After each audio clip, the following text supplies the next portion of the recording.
Am I psychic?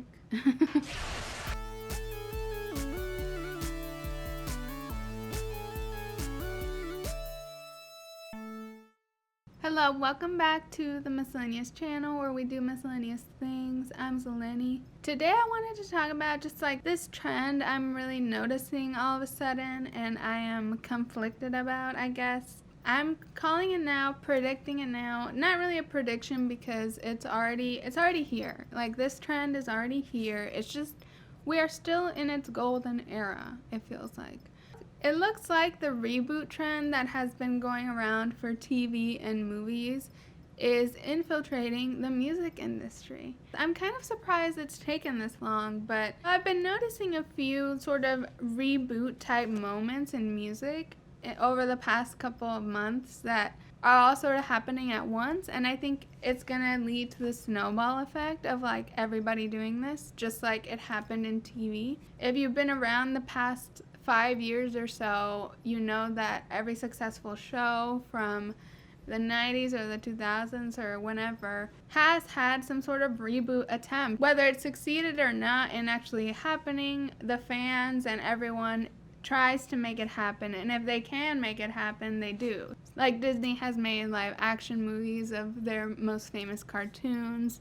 A ton of TV shows have come back for new rebooted seasons, like Will and Grace. Sex and the City, I believe, is coming up. The Lizzie McGuire show was rebooted and then had some controversy and conflict within the crew that led to it being called off. We've seen every kind of like almost reboot, no reboot, or fully realized reboot.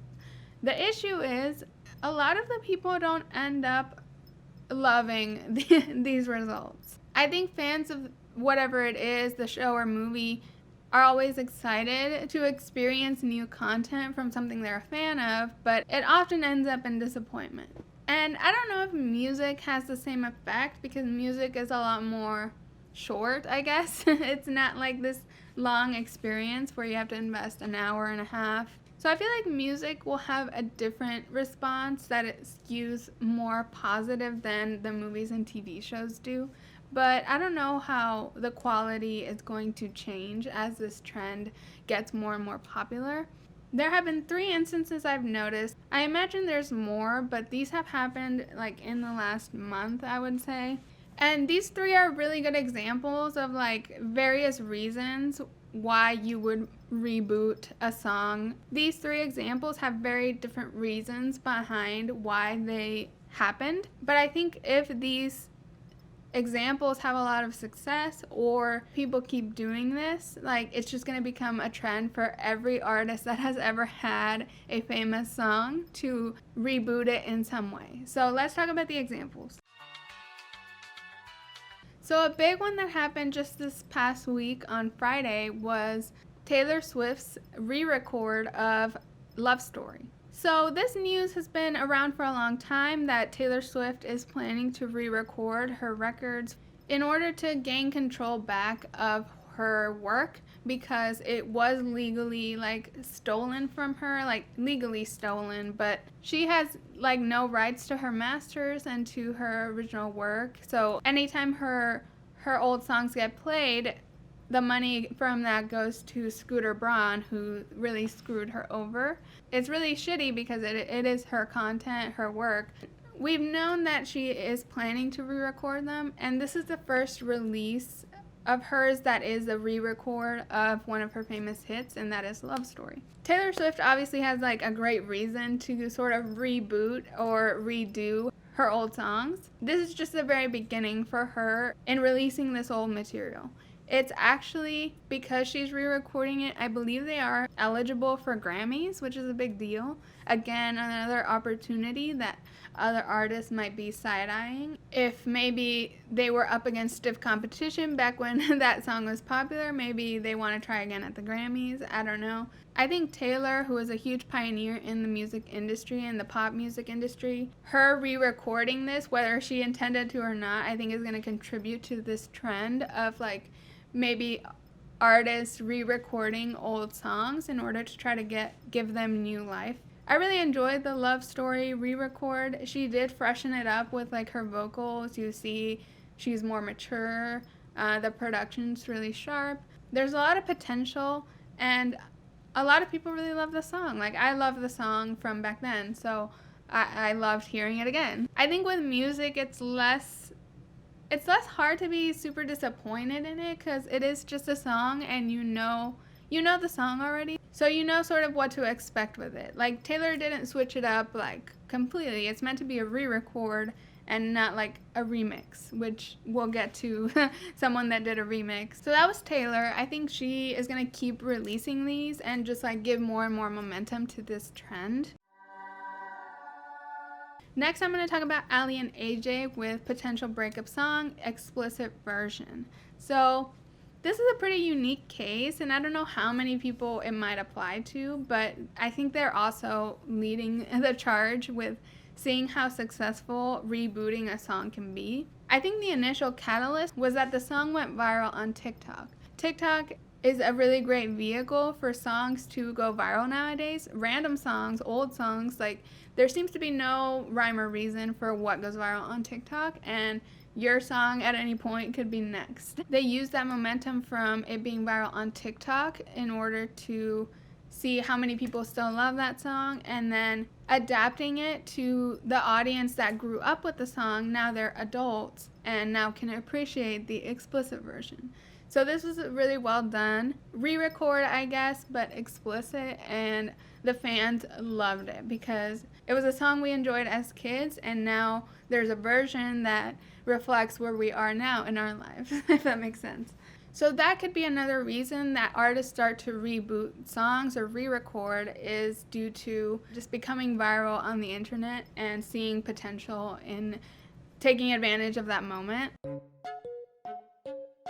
And then my final example is Rebecca Black releasing a remix of Friday, which was an infamous viral song from 2011. So I think we're going to be seeing a lot of remixes like this that maybe aren't a re-record like Taylor or Aly and AJ, but are more of a remix that brings in new hot artists in order to give that song new life and improve upon it, or try to take advantage of artists that are currently hot shit or whatever with old material that already has an established fan base.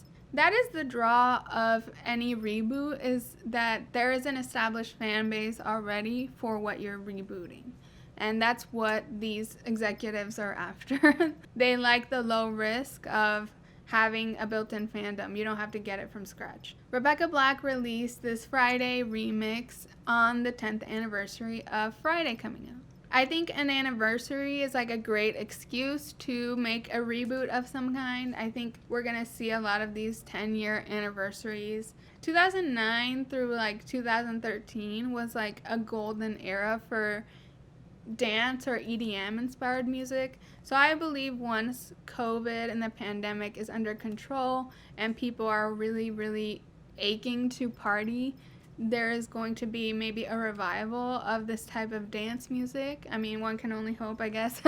If there's a revival of that type of music, then there's a perfect opportunity in the next few years to release these 10-year anniversary reboots of all of these songs. So we're in that perfect sweet spot where the 10-year and 15-year anniversaries of like huge songs are coming up, and there's a lot of opportunity if these artists are thinking about monetizing. There's so much opportunity for them to make extra money on old content.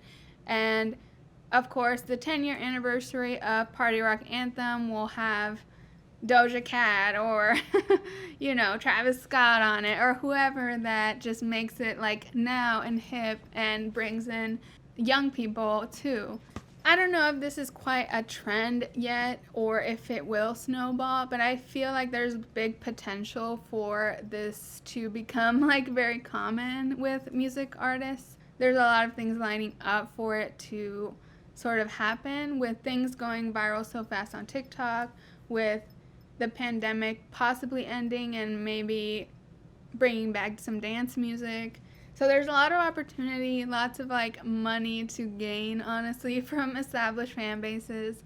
We'll see. I feel like it's gonna happen. Taylor Swift's reasoning is like very niche, and like I don't think other people will have that type of reason like she does to re-record all of her work. But because she is such a pioneer in the industry, I think she's gonna have this big effect of like, I don't need to re-record anything, but I see the hype Taylor gets for releasing her old hits, so I could do that too. That's what other artists might think. I don't know. I don't know. I just notice this pattern like I do, and something might come of it, something might not, but I feel like there's strong potential, and I'd love to know what you think. Have you noticed any other reboots? These are just the first three I thought of, but I imagine there's other times that artists have sort of repurposed their old work. Let me know what you would like rebooted, if there's any songs that you really love. I would love to hear like remixed or redone versions of Gaga's like the Fame the Fame era. But I don't know. The question is, when will the quality start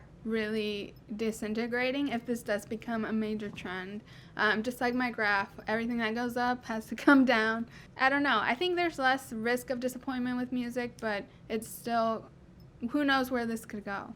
So let me know what you think. Please like and subscribe to my channel if you enjoyed this video. I put out new videos on Tuesdays and Thursdays, and I will catch you in the next one. Bye.